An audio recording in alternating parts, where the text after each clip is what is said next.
Two ancient great civilizations, one rigid and authoritarian, changeless and unrelenting, the other spirited, free-thinking, timeless and original.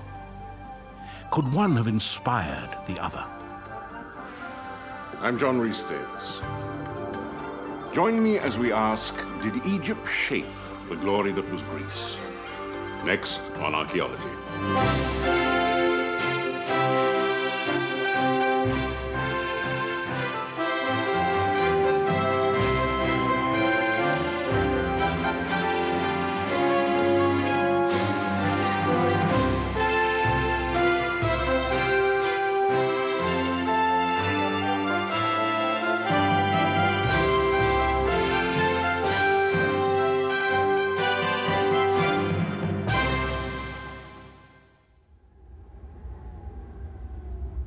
Rising from the parched sands of the desert, in the land of the pharaohs, are the earliest stone monuments ever constructed in ancient Egypt. Though shrouded in antiquity, they bear an eerie resemblance to another famous landmark built 2,000 years later. If an advertiser wants to sell his goods and give them a high-class feeling and make them seem classic, or if a bank wants to seem reliable, or if a university wants to seem respectable, the ideal thing to show is a fluted column, preferably in rows. And the idea of the fluted column is really seen as at the basis of European civilization. And when we think of the basis of European civilization, we think of Greece, we think of Athens, and we think of the Parthenon with its rows of exquisite columns. Now, the Parthenon was built about 2,500 years ago, and these columns, which we're walking through now, were in fact built about 2,500 years earlier still. So they're twice as old as the Parthenon. For one maverick historian, the resemblance is no coincidence. He thinks the ancient Greeks owe a debt to Africa for their cultural heritage. If he is right, the history of Western civilization will need to be rewritten. But is he? Generations of school children have been taught of the glory that was Greece, of a white civilization that gave birth to cherished notions of democracy, philosophy, and science. But is it true? How much of that view is colored by racist attitudes of 19th century classical scholars? Today, a controversial new theory that the roots of Greek civilization lie in ancient Egypt has archaeologists in an uproar.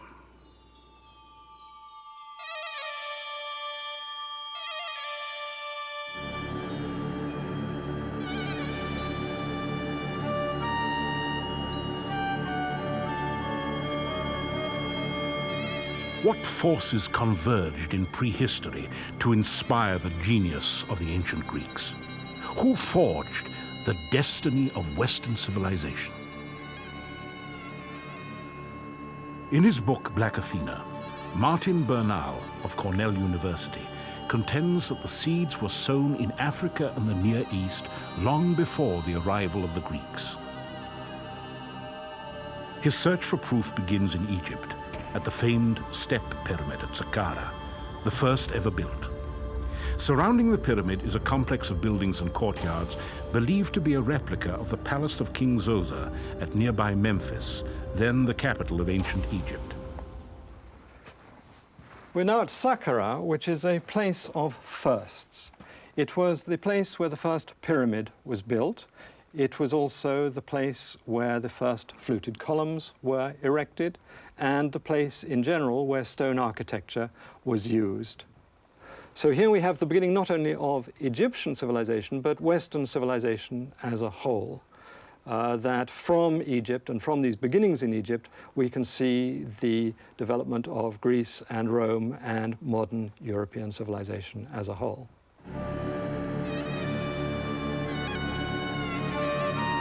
17 centuries before the birth of Christ, Egypt ruled an empire that stretched from the Nile to the Euphrates. Beyond, in the Aegean, was the island of Crete. Here, the empire of the legendary King Minos was reaching its zenith, while at Mycenae, the earliest roots of Greek civilization were taking hold. Connected by a vast network of trade routes, ships plied the seas laden with the treasures of the ancient world. Bernal believes that during this time, the Egyptians and the Phoenicians attacked the palaces of Crete and colonized the Aegean. Bernal's colleague at Cornell, John Coleman, is currently excavating the ancient city of Halif. An expert on the prehistory of Greece, he has found little to support the theory of an Egyptian invasion.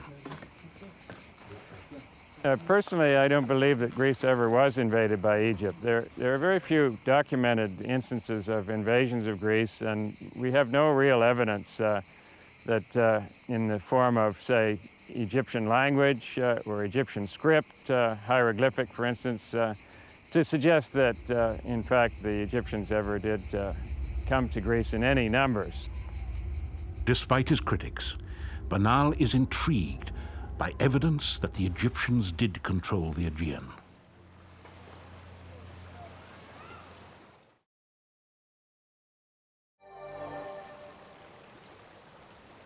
On the west bank of the Nile at Luxor, in the shadow of the Valley of the Kings, are the tombs of the nobles. Buried here are the most powerful men in Egypt next to the pharaoh. We're now in the tomb of Rechmire, who was a high official of the great pharaoh Thutmosis III. And this tomb has the usual accompaniment of the affairs of everyday life, but it also has a great deal about Rechmire's duties as this high official, collecting taxes, administering within Egypt, but also supervising the foreign tribute that was given to the pharaoh. And you have a number of ranks. You have the Africans and you have the Syrians all giving their precious objects, and there you have the Minoans or Cretans dressed in their kilts and bringing objects that we know archaeologically were of Cretan manufacture. So there's no doubt about who these people were. Professor Bernal sometimes speaks as if they were bringing tribute, as if Egypt somehow had control of the Aegean area. But in fact, recent studies have shown that they're gift bearers rather than indicating that they were in any way under the control of Egypt. Now, whether the Greeks considered they were giving tribute or not is another question, but this is the way Rechmire and his pharaoh, Thutmosis III, interpreted it.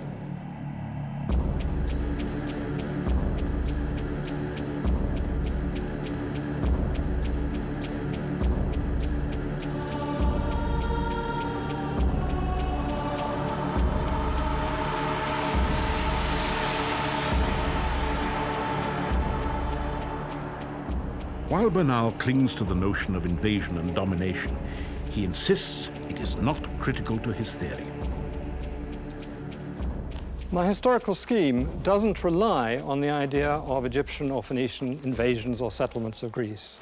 What I argue is that Greece is permeated with Egyptian and Phoenician influence because of contact over a period of more than 2,000 years, contact of all sorts, because the two countries are not, the two regions are not that far apart. To take an analogy, Greece is about as far from Egypt as Japan is from China, and we would be very surprised indeed if we found that Japan had no Chinese influence, but in fact it is full of Chinese influence.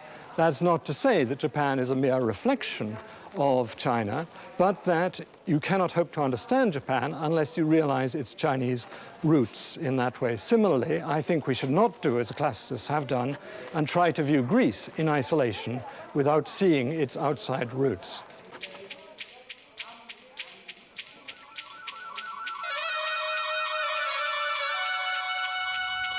The Greeks were undoubtedly influenced by the Egyptians in the case of architecture and also in sculpture.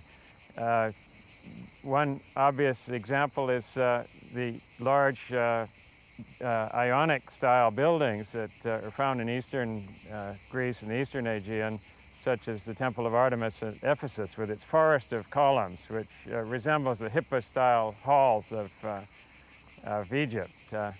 But as for all other things, the Greeks tended to transform the ideas that they gained. The question of influence of Egypt on Greece in the ancient world is one that really can't be denied. There were certain aspects of the Egyptian cultural record which served as catalysts that enabled the Greeks to borrow, transform, and move on. So I would not, no one is really denying that the two nations were in contact, that the two cultures did talk to one another. But there are major, major differences in the way the Greeks adapted the Egyptian legacy. So to think, as some people have said, that Greece is really an offshoot or the child of Egypt is absolutely missing the point. The Greeks borrowed from Egypt, as they did from other civilizations, not only Egypt, turned it into something completely their own and went off in a direction. So, for example, if you look Robert at Bianchi, an Egyptologist with the Metropolitan Museum of New York, has joined a growing list of scholars who disagree with Bernal. He sees striking differences between the two cultures. Something that the Egyptians never dreamed of doing, never wanted to do. So, yeah, we have columns and architraves in both cultures, but the Greeks one have optical refinements that conform to their world outlook, and these do not appear in the Egyptian record.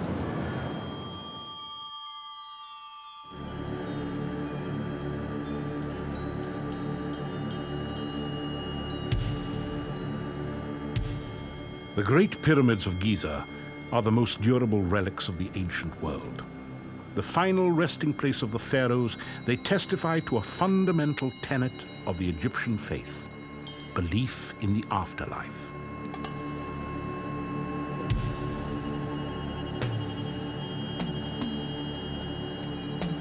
To ensure the survival of the Ka, or spirit, the body first had to be preserved or mummified.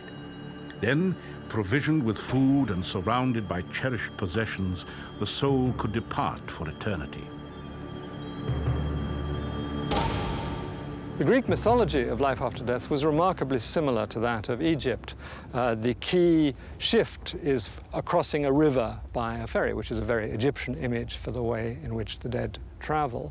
There was also the field of reeds, where the upper-class Egyptians lived in blissful happiness after their death, and this is very similar to Elysian, or the Champs-Élysées you have in France, these happy fields where you live.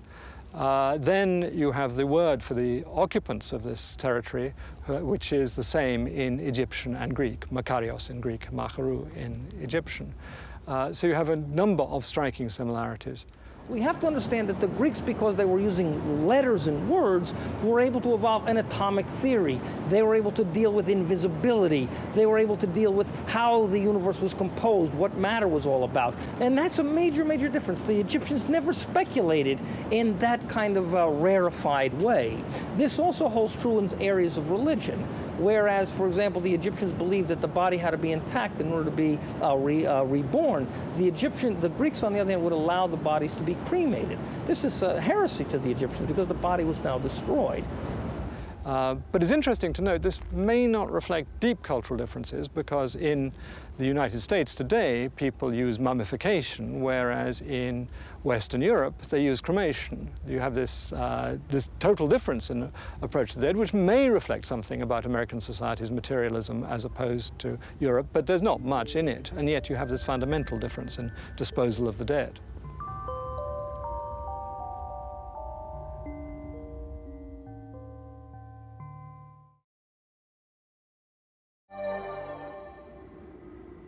The tombs of the pharaohs attest to their mortality, but to the ancients, they were gods. Absolute monarchs, they controlled the affairs of everyday life as well as the destiny of Egypt. In the conduct of politics, there was no room for the common man. But imagine trying to maintain control in a land like Greece that's so broken up by mountains and sea. It's just simply not possible, and as a consequence, Greek civilization developed in a very different way, with local places gaining power on their own, and they never got together to create a federal state such as you find in Egypt, nor a great monarchy such as is found in Egypt or Persia or elsewhere in the ancient world. And as a result, there was more individual freedom, more individual expression. The individual, as we know it today, as a concept, really is born in Greece, not in Egypt. Someone, myself included, I guess, would be really out of place in Egypt in a nonconformist kind of way with the way one dresses or has clothes or a hairstyle. But this is something that would be perfectly adequate in Greece, where they stressed the individual above a tyrant or a ruler in that sense.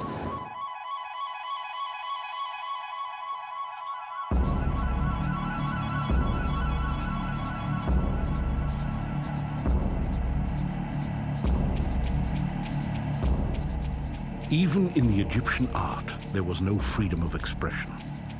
These paintings, breathtaking though they are, were not created. They were executed according to the dictates of the pharaohs. Artists painted what they were told, not what they saw.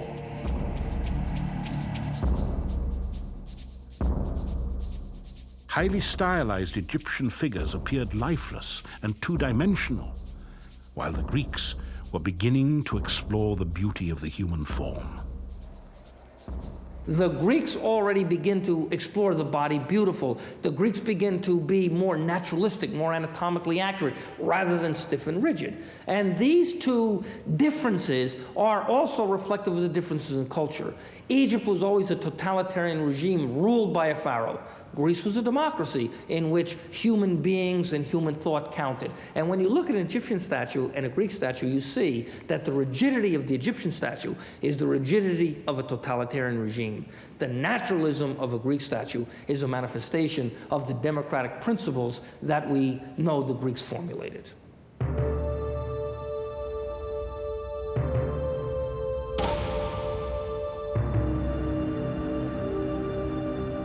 By 500 BC, the reign of the pharaohs had come to an end.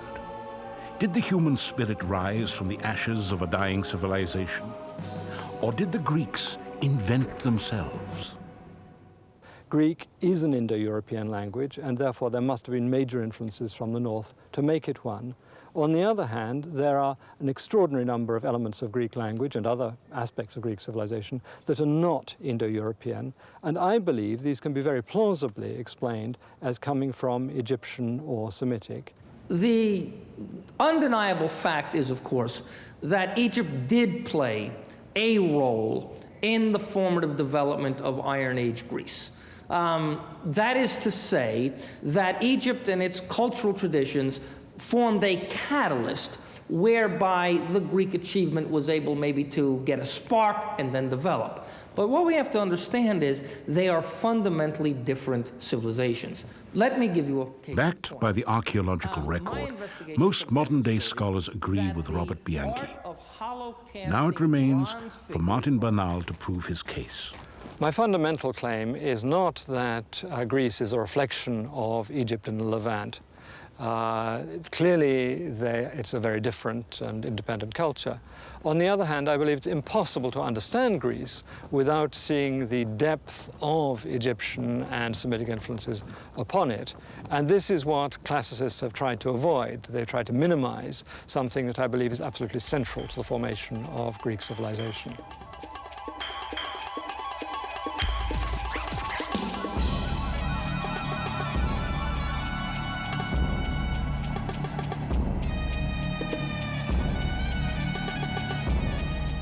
Unfortunately, underlying the debate is the highly charged issue of race. Were the Egyptians black, as Bernal implies in Black Athena? Was Cleopatra black? Was Cleopatra black? No, she was olive-skinned. She was a Greek. She was the Queen of Egypt, and her family had ruled Egypt for 300 years. But we know she was a Greek because the family was incestuous for 300 years. And so we're pretty sure about her bloodlines. Interestingly, the Romans tried to make her appear to be an Egyptian, but there's no question that she was in fact a Greek, and therefore the idea of her being black is not on. The Egyptians regularly depict themselves in fairly light skin tones, and though it was surely a mixed population as generally recognized, I doubt that the term black is appropriate. the word black is now used in a very wide sense to cover a whole lot of people who are only of mixed African descent. And certainly the Egyptians, if they were to go to Mississippi or had been to Mississippi in the 1950s, if they had wanted a cup of coffee, they would certainly have been refused.